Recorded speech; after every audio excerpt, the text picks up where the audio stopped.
the democratic process in Nepal had already started. But if you look at Bangladesh, in past 7 decades, the same system existed. Yes, there were military-led regimes, but they also could not make a difference. I mean, so all the regimes that were present in Bangladesh were some way or the other were curtailing the freedom and fundamental rights of the people of Bangladesh.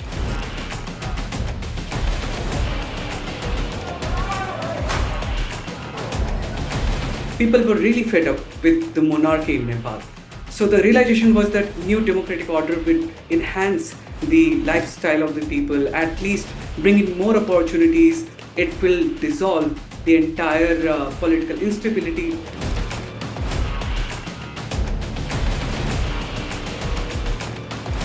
There is an acute presence of corruption. At the same time, people are migrating a lot outside Nepal.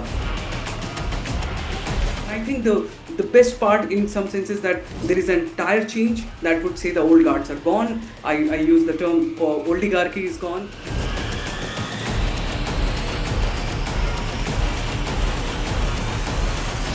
After days of violence and a revolution in Nepal, we're seeing some semblance of normalcy return with the new Prime Minister of the interim government, Sushila Karki. But what does this mean for Nepal in terms of what happened and where is the country headed? To discuss this and more, I'm being joined by Rishi Gupta. He's Assistant Director, Asia Society Policy Institute, that's ASPI. Rishi, thank you so much for joining us here on the network. Let's begin with what really happened. It's very sad when you see a revolution or you see a movement or you see a change in a country, but everything is, and if it's a youth movement, everything is pinned down to what they could not get, what they could get, or whether if it was just confined to social media ban and these youngsters could not stay without their social media platforms, so on and so forth. Break it down for us, Rishi. What really happened? Because the genesis of this problem was way before the social media ban. Thank you. Thanks so much, Geeta, for having me. I think it was an accumulation of a lot of stuff that was going on in last 17 years. Nepal became a democracy in 2008, my apologies, in 2008. Since then, there was a realization that, things will change drastically because people were really fed up with the monarchy in Nepal. So the realization was that new democratic order will enhance the lifestyle of the people, at least bring in more opportunities. It will dissolve the entire political instability. But that did not happen. So in last 17 years, if you see, there have been more than 14 prime ministers. There is an acute presence of corruption. At the same time, people are migrating a lot outside Nepal. So lack of opportunities and lack of government government response towards people's I think concerns was one of the major issue. But I think the social media ban actually ignited it all, and it just summed up in some senses that what everything that has been wrong in Nepal for last 17 years was now coming to an end, and people wanted a change. And I think the best part in some sense is that there is an entire change that would say the old guards are gone. I use the term oligarchy is gone. But again, the country. That's a term I shall steal from you. Sorry? That's a term I shall be stealing from you, oligarchies. Yes, absolutely. So this is something I have tried experimenting with, but I think that sums up a lot of conversation around it. So people were really fed up with the oligarchy, and end of the day, they found a new reason to bat for the country. And I think the new administration that has come into place, there are challenges to it. Obviously, it puts the country into entire legal, I don't know if there is a definition to it, but legal process that seems to be not being followed, in the sense that there is no, the parliament has been resolved. Parliament has been dissolved. So who actually, even if you want to, bring in more reforms into the constitution, there are no elected representatives. So who is going to reform the constitution? You say there are problems with the, the government is really unstable in past 17 years. Governments have been really unstable. So to bring change, I mean, you will have to bring in some reforms, and those reforms can only be done by the elected representatives. Okay, then Rishi, let me put this out here. You're talking about reforms. The same thing happened in Bangladesh. The only difference, and you'll tell us, the only difference over here is that over there, there's a Yunus who is heading the interim government. Here, there's a Karki heading the interim government. What's the difference? Will there be elections in 6 months, or are we going to look at a long-term staying in power and talking about drafting a new constitution, so on and so forth? How is it going to work? How is it different from Bangladesh? Because a lot of them are comparing this movement to what happened in Bangladesh. I think the characters of the entire movement, what was in Bangladesh and what has happened in Nepal, I think there are quite similarities. But the entire difference is that Nepal had started evolving itself into a democratic process long back. See, in 1980s there was a revolution in Nepal that brought in the parties back. Elections started in 1996. Again, there was a frustration towards the existing political system. The Maoist revolution started, and after that, in 2006, people actually came on the road. They joined the Maoist movement and said, now it is the people's movement. They resented against the monarchy, and that's how a new system was brought in. So there was so the democratic process in Nepal had already started. But if you look at Bangladesh, in past 7 decades, the same system existed. Yes, there were military-led regimes, but they also could not make a difference. I mean, so all the regimes that were present in Bangladesh were some way or the other were curtailing the freedom and fundamental rights of the people of Bangladesh. Whereas in Nepal, the expectation was not that. Even the democratically elected leaders were becoming anarchic in many ways. I mean, That's true. Imagine having the entire communist revolution, the movement there, people talking about equality, equal distribution of income, so on and so forth, and then they come to power and they usurp most of the resources of the country, and that's why we had this entire nepo kid trend that also went on in Nepal. Right, I would say agree.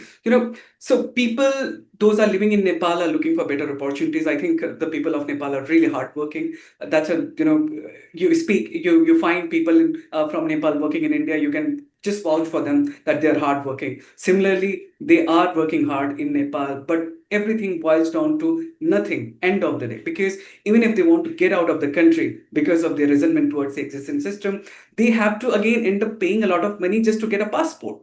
That's right. Get out of the country, they have to pay a price, and that's not everybody's ready for. And that's how I think a lot of stuff again came together, and there was a section of politically affluent families, the nepo kids, who really portraying their lifestyle on the social media, which was somewhere similar to what was happening in Indonesia. And I think that was somewhere in spark that people felt, or the Gen Zs felt, that we are working hard, our parents are working hard, and we should be given the equal opportunities, because constitution is same for everybody. Everybody has paid a price for entire 1 decade of Maoist insurgency. Everybody's family got affected by those. So some of the members of their family sacrificed their lives. So in that sense, now you've become part of the political process. You're sporting a lavish life, and that's not something that we have imagined That's right. in Nepal. So I think there was an entire resentment against the lavish lifestyle that the kids and sons and daughters of politically affluent members projected, and I think that did not go well with the Gen Zs, and they resented and they protested. Okay, Rishi, now Prime Minister Sushila Karki has expanded her cabinet and appointed three more ministers. Kulman Ghising, certainly not just a probable but an obvious choice for Ministry of Energy and Urban Development. Prakash Aryal and Rameshwar Khanal, again, two others who've been inducted. It seems like they know exactly how they want to go forward from here on. And Sushila Karki seems to be a sensible voice leading charge here. Right. I would say yes. These are three. I mean, all these three selections are really good ones.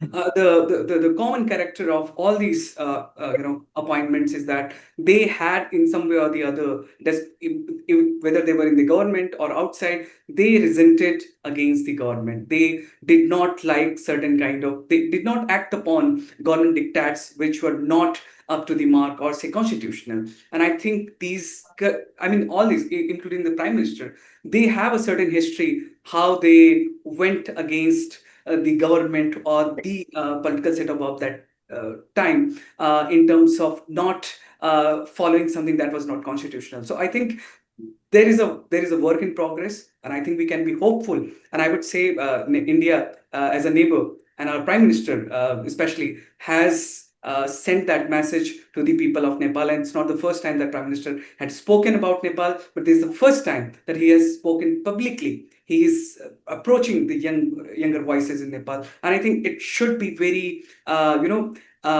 promising for our bilateral ties. At the same time, I think it's a good time for Nepal to come up with a new political structure that is helping them and that is also very beneficial to them.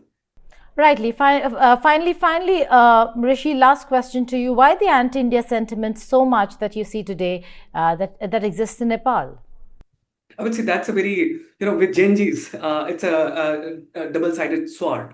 The same Gen Zs used social media when there were problems between India and Nepal in 2015, the entire border blockade fiasco, the alleged border fiasco. Plus, when 2020, the entire territorial dispute things started happening. Go back India, back of India started trending on social media. So I think it's a very delicate time for India to deal and approach the younger voices there. And also it's time for us also to create different stakeholders. For the longest, I think in the sub-region, we have just relied on traditional political parties, be it Sheikh Hasina in Bangladesh, be it Nepali Congress in Nepal. I think we have in certain ways not looked for more options. And I think this is a wake-up call. And I think what Prime Minister spoke in Manipur speaks volumes on how we would want to reset, or we are actually resetting our Nepal policy. And in certain senses, we would do